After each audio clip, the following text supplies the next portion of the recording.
Namaste, I'm Kanchana Advocate. Today I'm dealing with Part 4 of the Constitution of India, Directive Principles of State Policy. From Articles 36 to 51, dealt with Directive Principles of State Policy.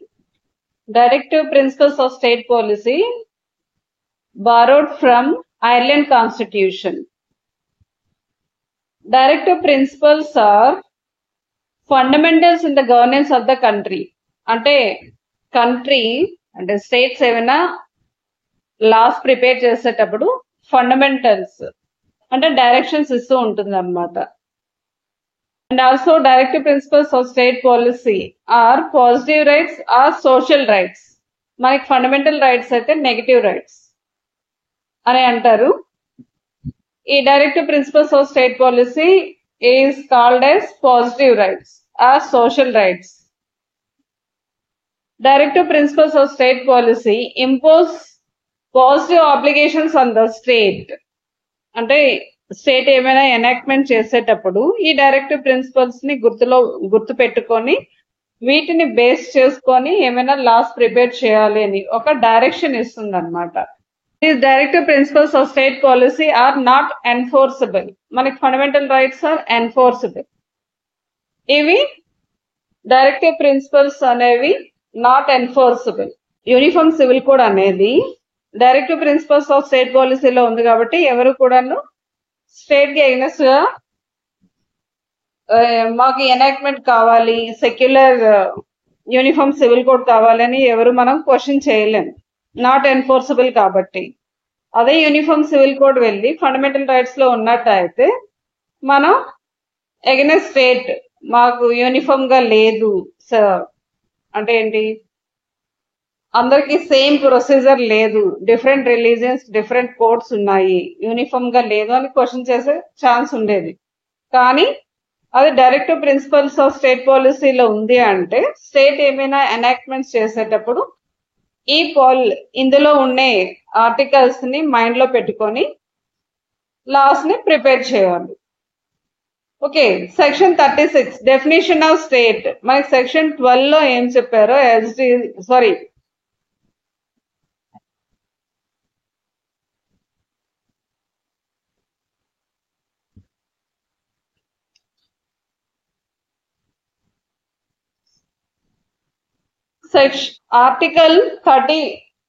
Article 36 definition.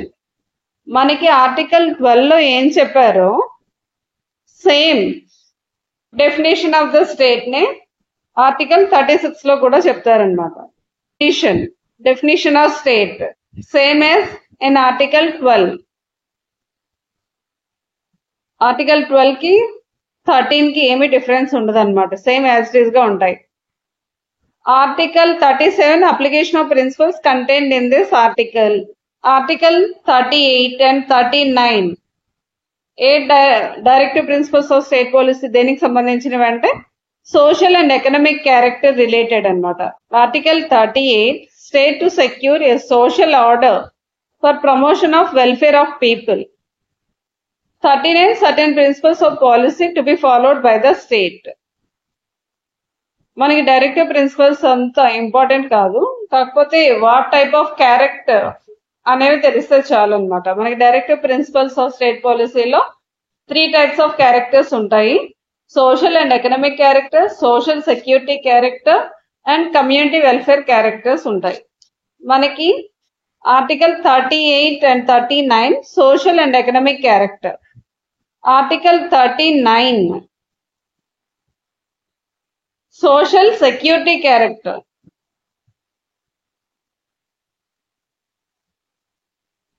Article 39 social security character. Article 41 right to work, to education and to public assistance in certain cases, social security character. Provision for just and human conditions of work and maternity leave, ఇది కూడా social security character. Living wages etc. for workers, security character, social security character. Participation of workers in management of industries. Industries లో workers participation ఉండాలి. That is also social security character, promotion of cooperative societies దీన్ని remove చేస్తారు అనమాట. Supreme court struck down చేసింది 97th amendment లోన ఏంటంటే cooperative societies ని మనకి ఆర్టికల్ 19 లో ఇన్సర్ట్ చేశారు. Article 43B. నెక్స్ట్ వీటన్నిటినీ కూడాను కోఆపరేటివ్ సొసైటీస్ అనేవి ఎస్టాబ్లిష్ చేయాలంటే అది స్టేట్ లిస్ట్ కాబట్టి స్టేట్ వాటిని రాటిఫై చేయాలన్నమాట. అమెండ్మెంట్ చేసేటప్పుడు ratification of the state is important, mandatory. అలా చేయలేదు కాబట్టి సుప్రీంకోర్టు కోఆపరేటివ్ సొసైటీస్ ని ఓన్లీ పార్లమెంట్ డైరెక్ట్ గాను అమెండ్ చేస్తూ చేయడానికి లేదు, ratification of the state is mandatory అని చెప్పి ఈ 97th అమెండ్మెంట్ ని సుప్రీంకోర్టు స్ట్రక్ డౌన్ చేసింది. కాబట్టి 43B ఇప్పుడు లేదనమాట. మనకు ఒకవేళ 43B is a directive principles of state policy or not అని ఇచ్చారు అనుకోండి, not a directive principles of state policy. ఇంకా మనకి ఫండమెంటల్ రైట్స్ లో కూడా ఆర్టికల్ 19(1) లో కూడాను అక్కడ formation of associations, unions and cooperative societies అనే వస్తుంది 19(1)(c) లో మేబీ. అందులో కూడా కోఆపరేటివ్ సొసైటీస్ అనేవి ఫండమెంటల్ రైట్ లో స్ట్రక్ డౌన్ చేస్తారు. Article 45 provision for early childhood care and education to children below the age of 6 years. 6 years లోపు below ఉన్న వాళ్ళకి అంటే అంగన్వాడీ సెంటర్స్ అలా పెట్టి early childhood care and education అనేవి ప్రొవైడ్ చేయడం, that is also state responsibility. మనకి ఈ డైరెక్టివ్ ప్రిన్సిపల్స్ లో ఉన్నవన్నీ మ్యాండేటరీగానే ఇంప్లిమెంట్ చేయాలని ఏమీ లేదనమాట. అంటే స్టేట్ కి ఒకవేళ ఫండ్స్ ఉంటే ఇవి చేస్తారు, అదర్వైజ్ చేయరు. అందుకని మనం వీటిని ఎన్ఫోర్స్ చేసుకోలేమన్నమాట. ఫండమెంటల్ రైట్స్ అయితే మ్యాండేటరీగా చేయాలి. ఇక్కడ చూడండి, బిలో 6 years వాళ్ళకి అయితే it is discretion of the state అనుకోవచ్చు. అదే మనకి ఆర్టికల్ 21A ఇప్పుడు పెట్టారు, right to education children between the age of 6 to 14 years వరకు mandatory free and compulsory education is fundamental right. ఎవరైనా వాళ్ళు చదువుకోలేని వాళ్ళు ఉంటే వాళ్ళకి free and compulsory, private school కి వెళ్ళలేని వాళ్ళు ఉంటే మ్యాండేటరీగా వాళ్ళకి ఫ్రీ అండ్ కంపల్సరీ ఎడ్యుకేషన్ అనేది ప్రొవైడ్ చేయాలి government. That is fundamental right కాబట్టి. అదే బిలో 6 years ఉన్నారనుకోండి, early childhood care and education అయినట్లయితే this is not mandatory. Directive principles ఏవి కూడా మ్యాండేటరీ కాదనమాట. స్టేట్ ఫండ్స్ బట్టి స్టేట్ డిసైడ్ చేస్తారు చేయాలా లేదా అని.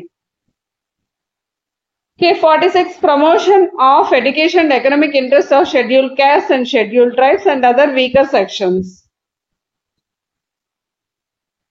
ఇది కూడా 46 కాబట్టి promotions of education and economic interest of scheduled tribes and scheduled caste and scheduled tribes and other weaker sections. వీళ్ళకి ఎడ్యుకేషన్ లోనో ఎకనామిక్ ఇంట్రెస్ట్ లోనో ప్రమోషన్ కల్పించాలి అనుకుంటే స్టేట్ దగ్గర ఫండ్స్ ఉన్నట్లయితే ప్రొవైడ్ చేయొచ్చు. 47 duty of the state to raise the level of nutrition and stand of living to improve public health facilities కూడా maximum అనేవి ప్రొవైడ్ చేయడం జరుగుతుంది. Nutrition, level of nutrition. అందుకే ఇప్పుడు ఏంటంటే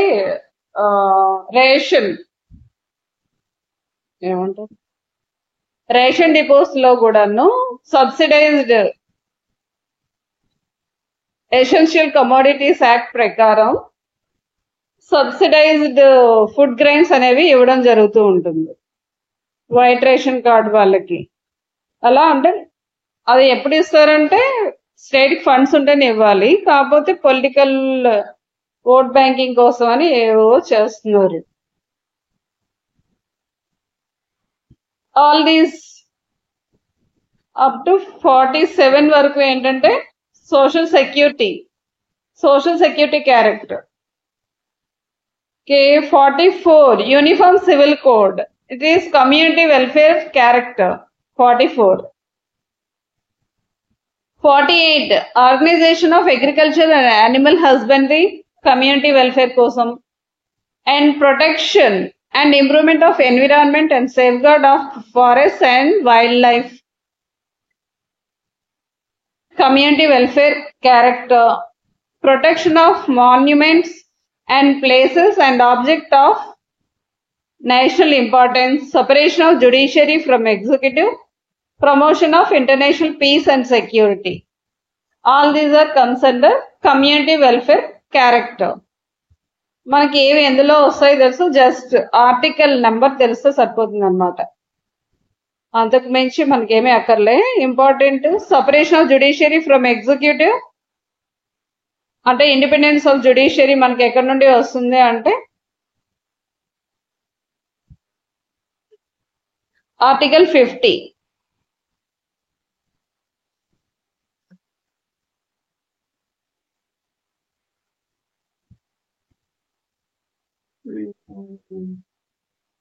మన ఇంటర్నేషనల్ పీస్ అవన్నీ కూడా ఎక్కడ ఉంటాయి, promotion of international peace and security ఇవి 51. 41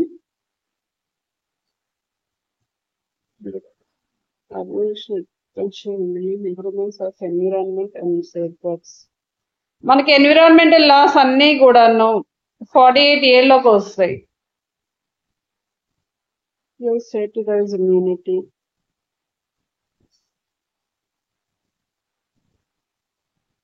Organization of Agriculture and Animal Husbandry. Uniform Civil Code, very, very important, 44. Living wages. Organization of Village Panchayats.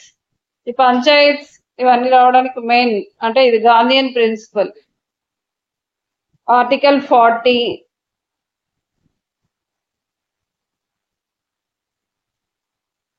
Legal aid, equal justice and free legal aid మనకి article 21 లో కూడా వస్తుంది ఇది.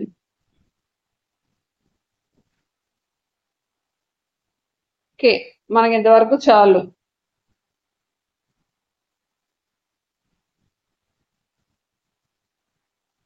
Thank you.